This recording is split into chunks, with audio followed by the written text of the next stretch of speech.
The internet's most toxic fandoms. Notice how Spider not gonna be on here? What happens when a fan base is willing to destroy anyone who offends I find this video their might idol? recommend These how are to the put internet's Joy on most the toxic playlist. fan bases. As usual, we'll rank them from least Nobody knows about Spider, so why we hate it now? to most disturbing, reveal some Spider of the number darkest one things facts. fans have done. If you guys are enjoying the channel so far, it would mean the world to me Okay, if you bro, subscribe, dang. because it helps me get my videos out to more people, and I promise to do my very best. Let me pre-fire who's gonna be on here. Swifties, a VTuber, any VTuber community, AR loyals, Kai. No, I don't think Kai gonna be on here. Kai fandom not toxic. To create the best possible videos I can for you. I'm Visual Venture, and you are awesome. Swifties, the overprotective. Like, what I tell you, bro? We Fan got base. another year to be on So before here. we begin, I want to make this clear that this is not an attack on Taylor Swift or her fans in general, but there is a toxic part of her fandom that takes things too far. Almost every musician has overprotective fans, but with Taylor Swift, there are thousands of them, and they attack anyone who dares criticize Oh, and Nicki Minaj fans, the Barbs. her. In 2020, Taylor Swift released an album titled Folklore. As usual, music Why are critics the Swifties reviewed so it, but one toxic? review made Taylor's fans mad. It was from a website called Pitchfork, and the interviewer was a woman named Jill. In her interview, Jill praised Taylor's songwriting, but she didn't like everything about the album, so Jill gave it an 8 out of 10. For most people, that Okay, 8's good. What? White girls or something? was a positive review, but for Trying to critical kiss the Swifties, blondes. an 8 out of 10 was unacceptable. It was an insult. Taylor's fans started ranting online, complaining about the review. And one of them came up with a bizarre theory, which was that Jill and Pitchfork were trying to sabotage Taylor Swift by giving Taylor's album Like, people be so invested in, like, oh my gosh, like, they're so invested in other people's lives. Really think about that. You saw an album review that got an 8, which is good, and you got mad at that. So you took your greasy hands, hopped on your keyboard, went to Twitter. Taylor Swift don't know you! She don't even know you. She probably never even gonna see that mess, that what you said. a lower score. Pitchfork would drag No, that's different though, Logan, because you know me. You know me. down the album's overall rating, also known as a metascore. Once that sabotage theory took hold, fans were mad and they attacked. First, someone posted Jill's personal information forgot online. that. They leaked her phone number, her address, and even photos of her home. The doxing led to non-stop harassment. Jill got angry calls in the middle of the see, night. bro? Some callers People are threatened weird. to burn her house down. She even received death threats. Jill tweeted about how terrifying it felt. She said that it sucked to be scared of every person milling outside or feel like Think about that. She got death threats because she's doing her job of rating an album or whatever. You can call me unemployed. You can call anybody else employed. This is the real unemployed activity. you can't answer the phone. All of this happened because Jill gave Taylor a good review, but it wasn't good enough. But Jill wasn't the Swifties' only victim. In 2019, comedians DeSeuss and Mero appeared on The Tonight Show. During a guessing game, Mero made a joke. Some Swifties didn't find it funny. They felt Mero was insulting What was the Taylor's joke? looks. Within hours, the comedians were getting death threats. One crazy fan even threatened Mero's kids. Nigga, what was the joke? It was so bad that the FBI got involved. But Swifties don't just fight outsiders, they attack their own. That's what happened to a woman named Rita in 2019. Rita wasn't a regular fan. She was so devoted that she ran a Taylor Swift fan page. Her room was filled with Taylor Swift merch, and she posted videos of herself singing Taylor's songs. But some Swifties thought Rita's videos were cringy, like she was embarrassing the fandom. So they spammed Rita's videos with hateful comments, trying to bully her into quitting. When Rita refused to stop, the attacks escalated. Someone tried hacking her phone to take over her Yo, this is pissing me off. There's no way. I don't know what's worse. VTuber fan. Bro, Valkyrie fans are not bad. Shout out Valkyrie, bro. They go. social media accounts. Another posted her license plate online, putting her at What's up? risk. Rita adored Taylor Swift, but she became an enemy. What's the simply point of because it? she People didn't are just fit their haters. idea of a proper Swiftie. Loving a musical artist is completely normal, but for radical Swifties, anyone who doesn't meet their standards needs to be silenced. This next fan base kicked No, their it's leader. because people are insecure. This girl in my class last year bit me because I said Taylor sucked. Nigga, now you's lying. They're off the internet. Corpse Who's it? Husband, the fan base that betrayed their idol. Corpse Husband was a faceless YouTuber who got popular in 2020. His main appeal was his voice. He had this deep, rumbling voice that sounded unreal. That voice, combined with being faceless, made Corpse a sensation. They be saying the same thing about me. My fault. Fans couldn't see him, so they created a perfect fantasy version of him in their heads. Did he ever the face corpse reveal? was a real person, and he was far from perfect. I don't know if In he interviews, did. Corpse revealed that his deep voice was partly caused by a medical condition. He also had arm pain that affected his daily life. He struggled with anxiety, and he didn't like talking in public because he was scared someone would recognize his voice. That's why he chose to remain faceless. He wanted privacy so he could He was the male version of being a mountain kid. No, he was not, bro. Just say you jealous of his sexy voice. manage his personal issues without the stress of fame. But some fans didn't care about his struggles. They just wanted to see his face no matter the cost. In 2021, a photo of a man went viral. People claimed it was Corpse's husband. There was just one problem. The man in the photo, it didn't match the image fans created in their minds. And instead of accepting that, they started mocking the man in the picture. Tweets called him ugly. Some fans unfollowed him. Someone tweeted, unsubbed, and unfollowed Corpse after seeing that face reveal. This is what I'm saying. You are not a real human being. You unsubbed and unfollow somebody because they chopped. Nigga, everybody chopped. You don't even look ugly. Exactly. It's like when Dream did his face reveal. The whole internet was called him ugly. Dream not even ugly, bro. I mean, sure, he might look like Lord Farquaad or whatever that guy's name, the ginger guy from Shrek, but he not even ugly. Like, I thought it was gonna be hot, but he's just some ugly creep. The fans were brutal, but the reaction revealed the truth. Some fans weren't following Corpse for who he was. They were following the fantasy they created. Also, it was Want that BBC dominated.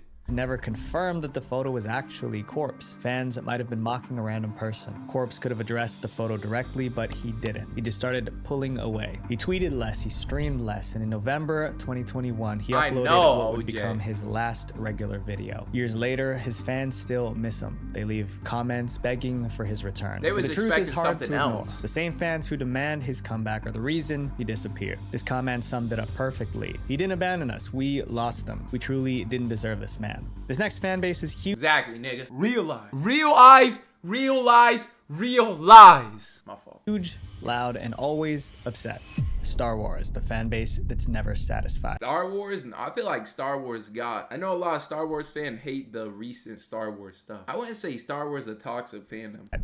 There's a saying that you can't please. I know, everybody. the Star Wars fan fans don't base like is Star Wars proof of themselves. that. They've complained about everything, storylines, dialogue, characters, even little things like the color the new of ones. lightsabers. And when Star Wars fans get upset, they get toxic. Star Wars fans love the original trilogy, but nearly everything released after has been a problem. In 1999, The Phantom Menace hit theaters. It was the first movie after the original trilogy. It was also the first Star Wars movie in 16 years. Dang, Fans were 16 excited years? Until they actually saw the movie. Many hated the film. They felt it didn't capture the spirit of the originals. The backlash was so intense that it nearly I just wanna ended see the cool franchise. lightsaber fights. Disliking a movie doesn't make someone toxic, but how some fans The story expressed also their good, anger though. was ugly. They started harassing the actors. Ahmed Best, the actor who played Jar Jar Binks, was their first target because they hated the character. They made Ahmed their punching bag. So much people hate Jar Jar Binks. Ahmed's phone number was leaked. His answering machine was filled with death threats. Over time, the harassment broke him. Ahmed became depressed. He was scared to leave his apartment. Jake Lloyd, the child actor, was the next target. He played young Anakin At least Skywalker. attack the Being writer. a child didn't Like, save him. Some fans hated his you shouldn't act. attack nobody, but if you gonna attack no, you shouldn't even attack nobody, but like, you gonna attack the person who is just doing their job? Going after the children and a black guy. It's just like, bro, come on. It's like when people hate an actor that's a villain. Like, the actor is so good at being the villain that they hate them. It's like they're just doing their job. And then they'll send death threats to them. So they tried to find his address so they could camp outside his house and confront him. At school, classmates bullied him constantly. He even got death threats. Because of all the negativity, Jake quit acting entirely. But these toxic fans just got worse. Whenever a new Star Wars movie came out, they found something to complain about. And they started That's how everything is today. to contradict themselves. By the time The Force Awakens came out in 2015, the cycle was obvious. This time, fans said the movie played it too safe. Some claimed it was just a lazy remake of a previous Star Wars film. Huh? Because of that feedback, the creators took risks with the next Star Wars movie. They broke away from the classic formula, but fans hated that too. Now they said it strayed too far from the originals. It seemed the fan base didn't know what it wanted, and as usual, they didn't just complain. They made life hell for Star Wars. The comments actors. definitely They gonna say harassed something one about Star actress by Wars. mocking her looks. Someone even added offensive comments to her Wikipedia page. She had Oh my gosh. I'm not gonna lie, I thought it was gonna be the C word. to quit Instagram to escape the attacks. Daisy Ridley, the lead actress, wasn't spared. Even new characters couldn't escape. In 2022, the Obi-Wan Kenobi series introduced a villain named Reva. Reva was a character that fans have been asking for, but once she appeared, the same fans didn't like her, so they turned on the actress who played Reva. The attacks became so vicious that the show's producer intervened. He told fans, if you're sending her bullying messages, you're no What this Star guy Wars doing fan in my police mind." brutality? The Star Wars fan base created a lose-lose situation. Play it too safe and they complain. Try something new, they complain louder. It begs the question, if every Star Wars movie makes fans mad, maybe the real problem isn't the movies. VTubers, No, it the might be the movies. VTubers, here we go. parasocial fan base. For those of you guys who don't know what a VTuber is, a Shout out to VTuber stands for Parasocials. virtual YouTuber. They are Instead of streamers who VTuber? appear No, online no. as animated characters instead of showing their real faces. Think of it like digital cosplay. Each VTuber plays a character, and fans enjoy the show. But for some fans, watching VTubers isn't just This is gonna be Iron entertainment. Mouse? Some viewers get No, not obsessed Iron Mouse. with VTubers. These obsessed fans are known as unicorns. To a unicorn, their favorite What? VTuber isn't just a character hate on a them. screen. She's their virtual girlfriend. In order to maintain that girlfriend fantasy, the VTuber must stay single. She can't flirt or even speak to another man. If she does, they feel betrayed. And when these obsessive fans feel betrayed, the reaction can be explosive. No VTuber learned that lesson harder than Rushia. Rushia was one of Japan's biggest VTubers. Dang, 1 mil. What the frick? I don't know if I even still watch VTubers, but he used to watch VTubers. All she did was scream. With over 1 million subscribers. But many of Rushia's fans were unicorns, so they treated Rushia like she was their girlfriend, like she belonged to them, and that almost Dang, they ruined her gifted life. yet? The issue started on February 10th, 2022. Rushia started a live stream. In the middle of her broadcast, a private message popped up on her screen. It was a message her viewers weren't supposed to see, but they did. The message was from Mafu Mafu, a Japanese male singer. It read, "I just finished the live broadcast and I'm getting ready to go home." The text itself wasn't romantic, but there were already rumors that Rushia and Mafu Mafu were dating. Now, this message from Mafu Mafu appeared on her screen. Her unicorn followers felt lied to. They believed Rushia betrayed them by not being single. Thousands canceled their Bro, people are just losers. Like, you just gooed out. I guess the little girl avatar too cute. This is what the famous Austrian painter wanted to prevent, by the way. paid memberships. Some destroyed their Rushia merch. A few even sent threats to both Rushia and Mafu Mafu. Rushia tried to calm things down. She swore she wasn't dating anybody, but they refused to believe her. To prove her innocence, she posted a screenshot. It was a chat between Rushia and her manager confirming she was single. But posting that chat cost Bro, Rushia why did she got Like us most VTubers, Rushia was signed to a talent agency. The agency had strict confidentiality policies. By posting that private chat with her manager, Rushia broke her non-disclosure agreement. So the agency fired her. Just like that, Rushia lost her platform. Not because she hurt anyone, but because her toxic fans pushed her so far, she broke the rules trying to defend herself. Later that year, another VTuber had a Bro, that's terrible. similar problem. In August 2022, a VTuber named Crony streamed Oh my gosh, a gaming that was session K-pop with Demon Hunters. several male VTubers. But most of Crony's fans were unicorns just like Rushia's. These obsessive fans hated seeing Crony interact with those male VTubers. They bombarded her live chat with insults. To escape the hostility, Crony took a 2-week break from streaming. But when she returned, she took a different approach. Instead of trying to appease her fans, she stood her ground. She tweeted, "After much consideration, I decided that I will be collaborating with whoever I want." The fact that she had to post that shows how controlling and toxic some VTuber fans can be. The members of this Nigga, next real fan like base AI, just what? can't get along. Dude, Gladiator Legends, battle for the that fan girl. base- Oh, League of Legends. Oh my gosh, how did I not think of that? Ew. that hates each other.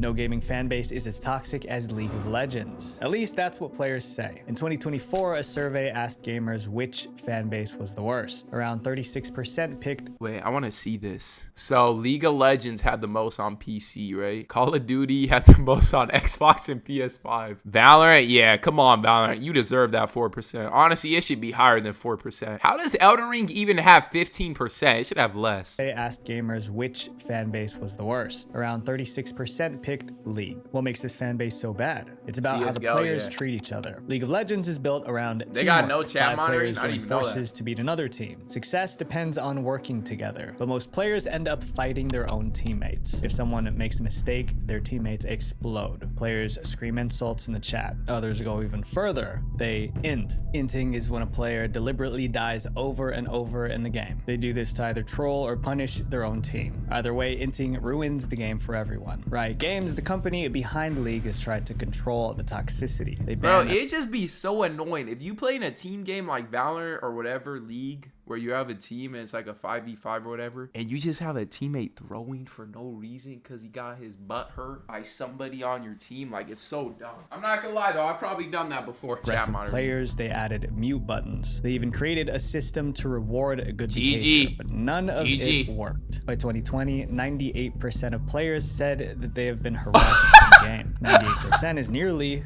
every player. 98%? Players are this toxic during casual matches. Imagine what happens when money is at stake. League of Legends has massive esports tournaments, and these tournaments offer millions of dollars in prize money. The most famous team in League is T1. They've won countless championships, and their star player named Faker was insanely skilled. Fans called him the Michael. Yo, I have a question. What do you think is the hardest game to go pro in? Not to go pro in. The hardest competitive game is Fortnite. I'm not trolling. To play at a high competitive level is Fortnite. Nope, not chess. No way, it's Fortnite. Gang, you don't understand Fortnite. Nigga said Madden! Bro said Madden! It's not chess. It's not chess. Y'all don't understand Fortnite. It's League, bro, because you gotta install it. Take an average person. I think if I took 1,000 tries against Magnus Carlsen, or the best chess player, I would have a closer chance of getting one win on him, or even getting one win on him, than an average player fighting Peter Pot 1,000 times in a 1v1. I could show y'all FNCS Globals game. Y'all could not tell me one thing that happens. I guarantee. Jordan of esports. But in 20... It's Jerkmate, bro. She is hard to rank up. 20, the same fans who idolized T1 turned on them. That year, T1 failed to qualify for a major tournament. Fans blamed the team's coaches for benching Faker during the qualifiers. The coach who benched Faker received death threats. Other players began getting threats as well. T1's CEO had to plead with fans to stop. Some fans ignored the warning. By September 2020, T1 started tracking down those behind the threats to take legal action. This wasn't the only time. I'm staying by chess. Okay, we can after this video we can watch a FNCS Globals game versus a chess professional game, and I guarantee you would not know what to do in Fortnite. There's so much. I'm not trolling. Fans turned on a professional league team. One team received an actual weapon in someone remind me after. Some kind of warning. It's no wonder so many consider League of Legends the most toxic fan base in gaming. Up next is a fan base that operates like a mob. Just a 4K. Genshin Impact, the fan base that bullies. Oh my gosh. How did I forget about Genshin Impact? Imagine completely relighting your brain, thinking 10 steps ahead, always predicting every option on the board. What do you think Fortnite is? Do you know how much steps and time go? Like, you don't understand. That's the thing. You don't understand. You think Fortnite is just fighting and everything. There's so much that goes into a Fortnite strategy. Yeah, I don't know how people be playing Genshin Impact. Is more popular than people realize. It launched in 2020, just 5 years ago, but it already generated over $6.3 billion in revenue. More than 11 million people play the game. Is this game fun? Who's played this? That's the population of a small country. But a game this big attracts all kinds of fans. Some of them... Yo, naturally good game sense. You don't just have naturally good game sense. That's why I'm saying, gang. Like, you start from scratch in any team. Are notorious for bullying. I spent more time spamming A than playing the game. It's exactly what happened in 2022. An artist posted an illustration of Kaya, one of Genshin's main characters. It was just fan art, nothing controversial. But the artist made one mistake. Kaya's skin tone was lighter than usual. That small error caused chaos. Hardcore fans demanded the artist delete the drawing. One comment You see what I mean, bro? Like,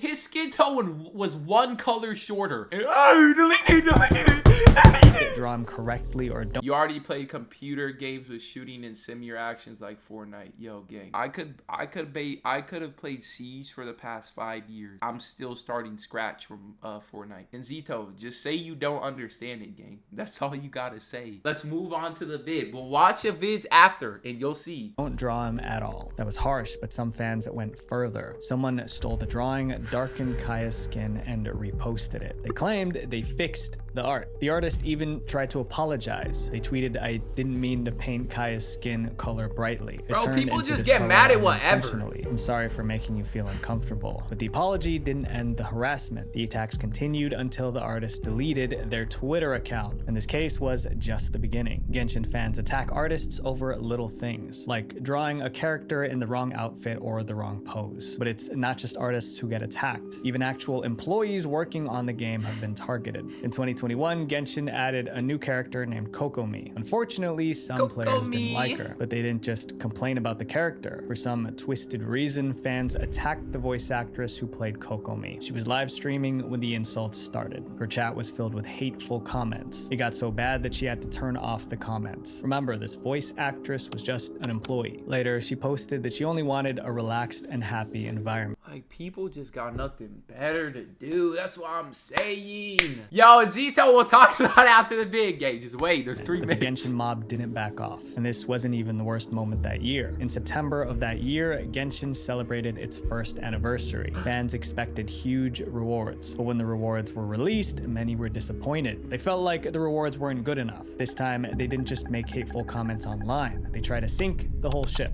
Thousands of Genshin fans went on the Google Play Store and review bombed the game. They all left 1-star reviews. On the Play Store, apps with low ratings can disappear Dang, from 2 search stars? results. So by review bombing the game, these fans were trying to bury it. The game's rating dropped from 4.5 stars to 2 stars. However, Google noticed what was happening, so Google deleted the fake reviews. But the fact that Google was trying to save the game made fans even angrier. Now, Genshin fans started review bombing Google's apps like Google Classroom. More than 20 apps across the Play Store were filled with fake negative reviews. The war only ended when the developers of Genshin Impact gave in. They added I'm extra not gonna lie, I thought that was Fortnite. Say whatever you want. Yo, it does not take decades for chess champions to become one game. rewards to calm the fans down. If this community can sabotage their own game, what'll they do next? Up next is a fan base that chased away the creator of their game. Five Nights at Freddy's, the feral FNAF? I didn't even know FNAF had toxic. Yo, what did I just say? Wait till the video's over, bro. fan base. Five Nights at Freddy's launched in 2014. It was an instant hit. I thought FNAF Players like took had an on the role alright of a night or guard good trapped fan in a base. haunted pizza shop. The game was Now filled you with got hidden me triggered. clues and mysteries waiting to be solved. The community grew fast, but as Yes, the I fan do. base exploded, so did its darker side. The game was created by Scott Cawthon, and in the early days, Scott was very active in forums. Scott listened to fans and shaped new games around their ideas. Fans loved having that connection. But Bonnie. the closer Scott stayed to the community, What the- the more demanding it became. In 2015, FNAF 3 and 4 were released, but fans thought the games weren't scary enough. Others thought they were too easy. So angry fans attacked Scott directly. One fan even went after Scott's family. I mean, imagine threatening Yo, and Zito, literally just wait 1 minute and 40 seconds. That's all you have to wait. Then I'll answer every question. someone's family over a game. But the attacks didn't stop there. Later that year, Scott released the first Five Nights at Freddy's book. His co-author was a woman named Kira. But fans couldn't find much about her online, so they concluded she didn't exist. They accused Scott of lying and attacked him again. Scott later clarified that Kira was a professional writer, but he told her to make her I'm not accounts gonna lie. private because he expected weirdos and creeps to stalk her. That means Scott realized how toxic the FNAF fandom was becoming. In 2016, it got worse. Scott launched a spin-off called FNAF World. The game was buggy, so fans hated it. Scott took the game down, fixed the issues, and re-released it for free. But fans kept criticizing Scott, calling him a sellout. When Scott deleted the worst comments, they accused him of censorship. He simply couldn't win with them. By 2021, he had enough. He stepped away from Five Nights at Freddy's completely. After Scott left, new developers took over over to keep the franchise alive, but the toxic fans treated them even worse. In 2024, a fan project called FNAF in Real Time was canceled. The developers revealed they were receiving I remember hearing about that. threatening messages from angry fans. The harassment shook them so much that they abandoned the game too. The community that made FNAF a hit was tearing it apart. One FNAF fan on Reddit said it best: "We literally can't have anything anymore." My friends, being a This whole video was basically just people complaining about everything, except for there are some weird, like those Swifties, you sending death threats. Come on, gang. Yeah, too much hoes, what's their name? I don't know. Teleport, she on go. I get in my fucking zone.